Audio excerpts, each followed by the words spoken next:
Hello everyone. आज हम शुरू कर रहे हैं biochemical characterization of transforming principle. जैसा कि हम लोग जानते हैं, हमने लास्ट वीडियो में एक टॉपिक शुरू किया था, the search for genetic material.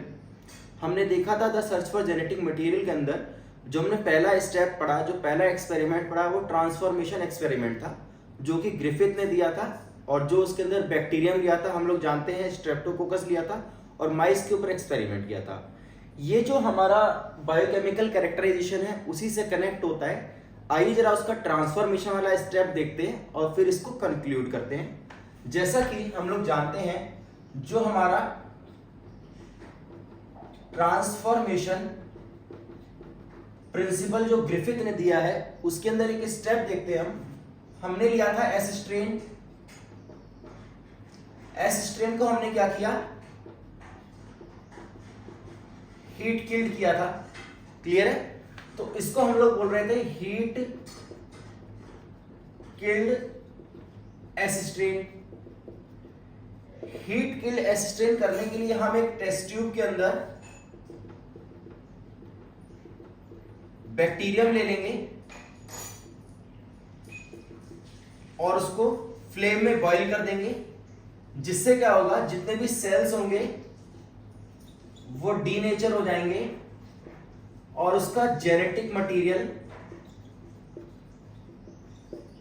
बाहर यहां मीडियम में आ जाएगा। अगर हम जेनेटिक मटेरियल को इंडिकेट करें तो जेनेटिक मटेरियल इधर इस टेस्ट ट्यूब के अंदर सेल्स से बाहर आ जाएगा। Is it clear? तो ये हमारा हीट किल्ड एस स्ट्रेन हो गया। उसके बाद हमने क्या किया, हीट किल्ड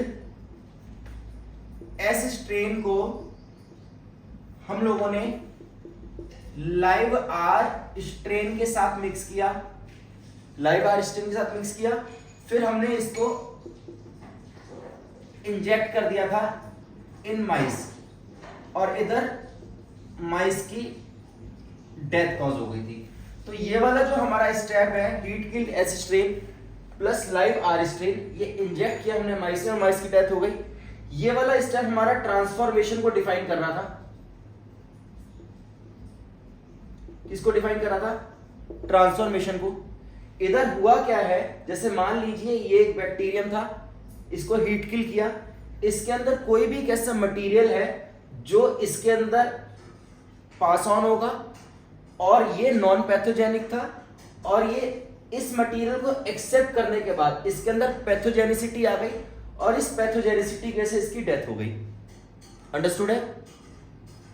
अब हमारा क्वेश्चन ये अराइज होता है कि हीट किल्ड एस स्ट्रेन में से ऐसी क्या चीज पास हुई है? क्या वो डीएनए है, क्या वो आरएनए है, क्या वो प्रोटीन है? हमको ये चीज क्लियर नहीं है।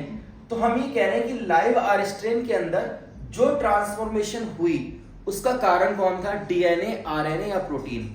अभी तक जब तक biochemical characterization of transforming principle नहीं पढ़ा गया, तो लोगों की जो सोच थी, अप्रोच थी, वो ये मान के चल रहे थे कि प्रोटीन एक ऐसा मटेरियल है जो एक जनरेशन से दूसरी जनरेशन इंफॉर्मेशन को कैरी करने के लिए रिस्पॉन्सिबल है। तो इस एक्सपेरिमेंट में हम देखेंगे कि वो चीज प्रोटीन है, डीएनए है या फिर आरएनए है। आइए इसको कंटिन्यू करते हैं।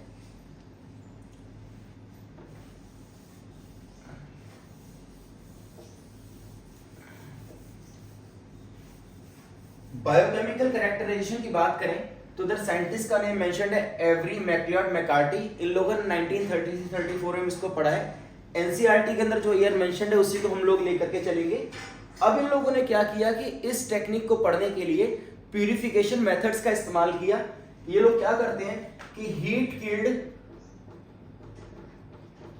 एस स्ट्रेन को ले लेंगे, हीट किल्ड एस स्ट्रेन को ले लेंगे और इसको प्यूरिफाई करेंगे।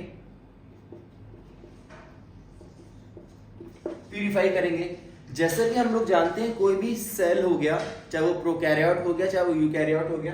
इधर ये एस स्ट्रेन जो है, जो कि हमारा बैक्टीरियम है, प्रोकैरियोटिक सेल था। मैंने आपको बताया था कि 3 मेजर चीजों से बना है, जिसमें से 2 न्यूक्लिक एसिड हैं, डीएनए और आरएनए, और एक प्रोटीन। तो हम लोग क्या करेंगे, सेपरेट कर लेंगे डीएनए को, प्रोटीन को और आरएनए को। तो हम लोगों ने क्या किया ये जो हीट किल्ड एसिस्ट्रेन का जो सस्पेंशन था,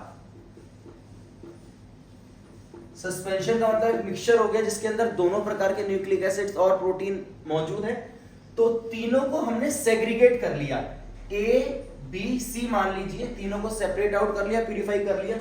अब हम क्या करेंगे, इनको मिक्स कर लेंगे लाइव आर स्ट्रेन के साथ, इसको भी लाइव आर स्ट्रेन के साथ हम लोग ये वेरीफाई करेंगे कि क्या चीज है जो कि ट्रांसफॉर्मेशन कॉज कर रही है आर स्ट्रेन में। लाइव आर स्ट्रेन के साथ मिक्स किया, then in the similar manner ये तीन हमारे मिक्सचर हो गए, इसको इंजेक्ट कर देंगे किसमें, माइस में। सिमिलरली अब जब इंजेक्ट करेंगे माइस में तो हमको रिजल्ट इंटरप्रेट करना है कि क्या चीज हमको देखने को मिल रही है। तो हम देखेंगे ए वाली कंडीशन में जहां पर DNA plus live R strain है, जब इंजेक्ट करेंगे माइस में तो इधर माइस की डेथ हो जाएगी और इधर माइस अलाइव रहेगा। Is it clear? तो हम लोग क्या नोटिस कर रहे हैं कि इस वाले स्टेप में जो डीएनए है, डीएनए कहीं ना कहीं आर स्ट्रेन के अंदर पैथोजेनिसिटी या वायरुलेंट नेचर को लेकर के जा रहा है। इसके अंदर कुछ ऐसे जीन्स हैं जो कि कैरी हो रहे हैं आर स्ट्रेन में, और आर स्ट्रेन फाइनली माइस को किल कर रहा है। क्लियर है? तो डीएनए यहां पर ट्रांसफॉर्मेशन के लिए रेस्पॉन्सिबल है, ऐसा हमको दिखाई दे रहा है। इधर ही हम कंपेयर करें प्रोटीन और आरएनए वाले स्टेप को, तो लाइव आर स्ट्रेन के साथ मिलाया था दोनों को इंडिविजुअली, लेकिन इधर दोनों स्टेप्स के अंदर माइस अलाइव है। इसका मतलब किसी भी प्रकार की वायरुलेंसी या पैथोजेनिसिटी प्रोटीन और आरएनए लेकर के नहीं जा रहे हैं। ठीक है? जब हमने प्यूरिफिकेशन मेथड से बायोकेमिकल कैरेक्टराइजेशन के अंदर जब हमने खोजना शुरू किया डीएनए आरएनए प्रोटीन में क्या चीज जेनेटिक मटेरियल है, तो प्यूरिफिकेशन मेथड के आधार पे हमको क्लेरिफिकेशन ये मिली कि डीएनए हमारा एक ऐसा मटेरियल है, ऐसा न्यूक्लिक एसिड है जो एक जनरेशन से दूसरी जनरेशन इंफॉर्मेशन को लेके जा रहा है या फिर जीन्स को कैरी कर रहा है। लेकिन अभी तक क्या हुआ, जब हमने ये सब चीजें कर ली तो जो प्यूरिफिकेशन टेक्निक थी, प्यूरिफिकेशन टेक्निक जो थी उसके ऊपर एक क्वेश्चन मार्क लग गया। प्यूरिफिकेशन जो टेक्निक थी उसके ऊपर क्वेश्चन मार्क लग गया कि जब हम हीट किल्ड एसिस्ट्रेन में से प्यूरिफाई कर रहे थे डीएनए आरएनए और प्रोटीन को, हो सकता है कि वो प्रॉपरली प्यूरिफाई ना हो गए हो।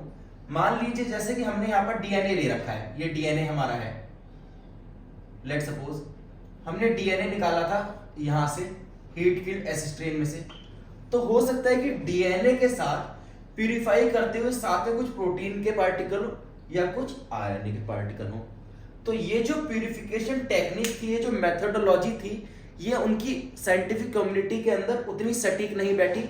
इसके अंदर कुछ क्वेश्चन मार्क्स आ गए, इसके कुछ वायलेशंस आ गए। फिर हमने एक्सपेरिमेंट को फर्दर प्रोसीड किया कुछ डाइजेस्टिव एंजाइम्स को लेकर के। आइए देखते हैं।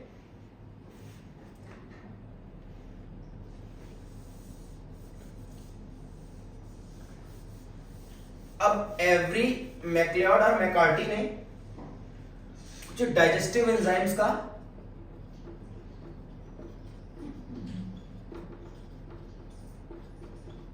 यूज्ड फर्दर आफ्टर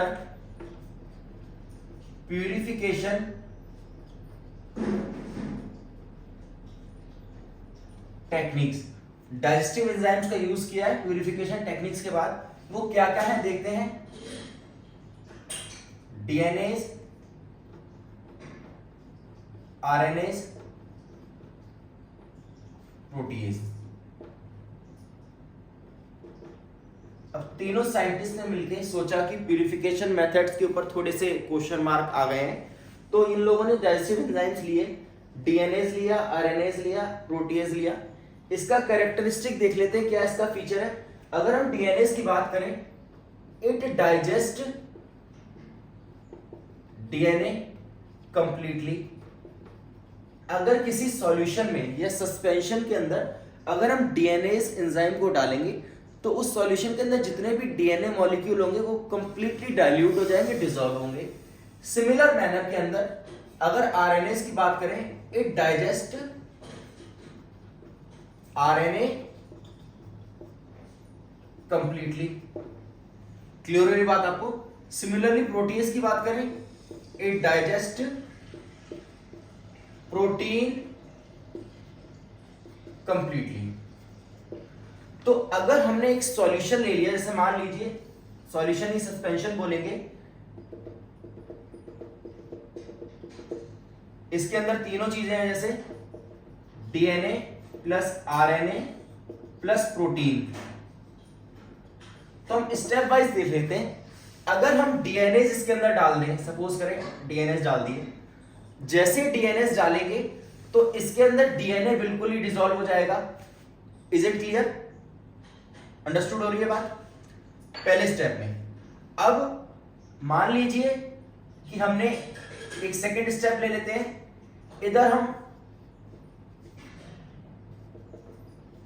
आरएनए डाल दें, तो दूसरी कंडीशन के अंदर क्या होगा, इसके अंदर आरएनए कंप्लीटली डिसॉल्व हो जाएगा। अंडरस्टूड हो रही है बात? इन द सेम मैनर, अगर हम सिमिलर मैनर के अंदर इस टेस्ट ट्यूब के अंदर इस प्रोटीएज को डाल दें, तो डीएनए प्लस आरएनए यहीं पर रहेंगे और प्रोटीन कंप्लीटली डिसॉल्व हो जाएगा। तो इन तीनों एंजाइम्स की इंडिविजुअल एक प्रॉपर्टी है कि भाई ये डीएनए को डिसॉल्व कर देगा, ये आरएनए को, ये प्रोटीन को।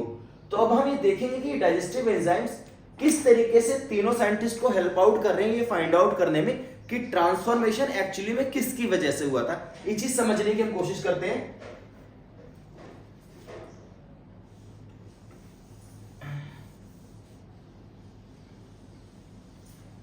अब हम क्या करेंगे,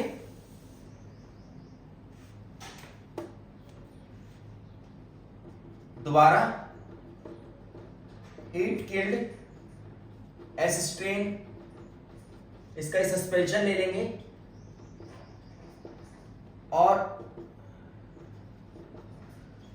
3 स्टेप्स ले लेते हैं। पहले में हीट किल्ड एसिस्ट्रेन, ठीक है, ये पूरा सस्पेंशन है वो बैक्टीरियल सेल्स है, इसको हीट किल किया है और उस सस्पेंशन के अंदर हम लोग मान के चल रहे हैं कि डीएनए, आरएनए, प्रोटीन तीनों चीजें हैं, ले लिया। अब क्या करेंगे, इसके अंदर प्लस आरएनए नाम का डाइजेस्टिव एंजाइम डाल देंगे, ठीक है। अब क्या करेंगे, जब ये डाल देंगे फिर इसके साथ लाइव आर स्ट्रिंग लेंगे इन द सेम मैनर और माइस में इंजेक्ट इन माइस कर देंगे। क्लियर हो रही बात आपको?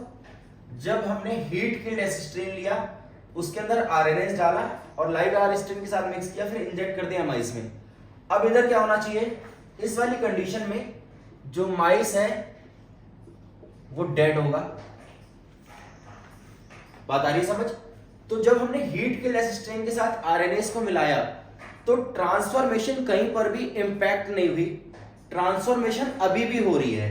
तो आरएनए ने आरएनए को डिसॉल्व कर दिया होगा, तो आरएनए के डिसॉल्व होने पे ट्रांसफॉर्मेशन नहीं रुकी, ट्रांसफॉर्मेशन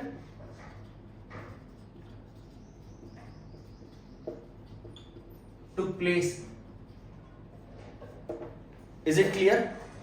दूसरे स्टेप के अंदर हीट किल्ड एसिस्ट्रीन ले लीजिए प्लस प्रोटीएज ले लीजिए जो प्रोटीन को कंप्लीटली डिसॉल्व कर देता है, प्लस लाइव आर स्ट्रेन ले लीजिए जो कि हमारा नॉन पैथोजेनिक था, फिर उसको सिमिलर मैनर में इंजेक्ट इन माइस, वही वाला step as it is repeat कर देंगे। तो इधर भी हम देखेंगे माइस की डेथ हो गई, तो इधर भी ट्रांसफॉर्मेशन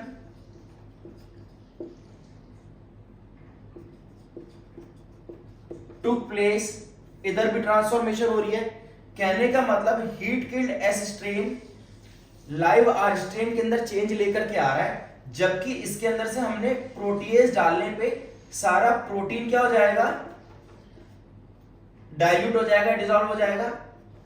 तो जैसे ही हमने प्रोटीएज डाला तो प्रोटीन हट गया, लेकिन तब भी आर स्ट्रेन के अंदर ट्रांसफॉर्मेशन हो रही है।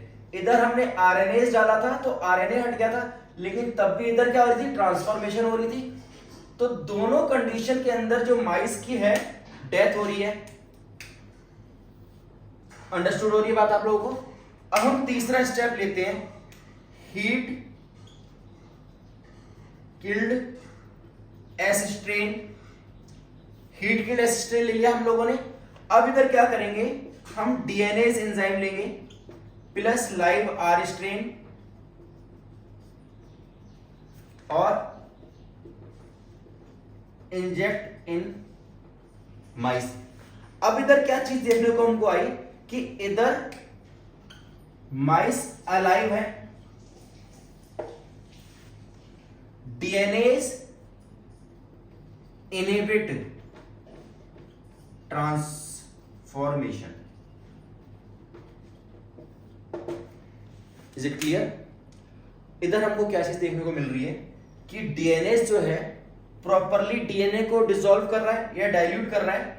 ये पूरा सस्पेंशन था, इसके अंदर जब डीएनए को एंटर किया तो डीएनए क्या हो गया, कंप्लीटली डिसॉल्व हो गया होगा। अब ये सस्पेंशन मिक्स हुआ है लाइव आर स्ट्रेन के साथ और जब इंजेक्ट हुआ माइस में तो माइस अलाइव है। तो यहां पर हमको एकदम क्लेरिफिकेशन मिल रही है कि जो डीएनए है जो कि एक न्यूक्लिक एसिड है, वही ट्रांसफॉर्मेशन के लिए रिस्पॉन्सिबल था लास्ट ग्रिफिथ के एक्सपेरिमेंट में। और ये जो तीनों साइंटिस्ट थे, एवरी, मैकलियोड और मैकार्टी, इन लोगों ने ये डाइजेस्टिव एंजाइम्स की टेक्निक से ये प्रूव कर दिया। अंडरस्टूड है? ठीक है, थैंक यू आज के लिए।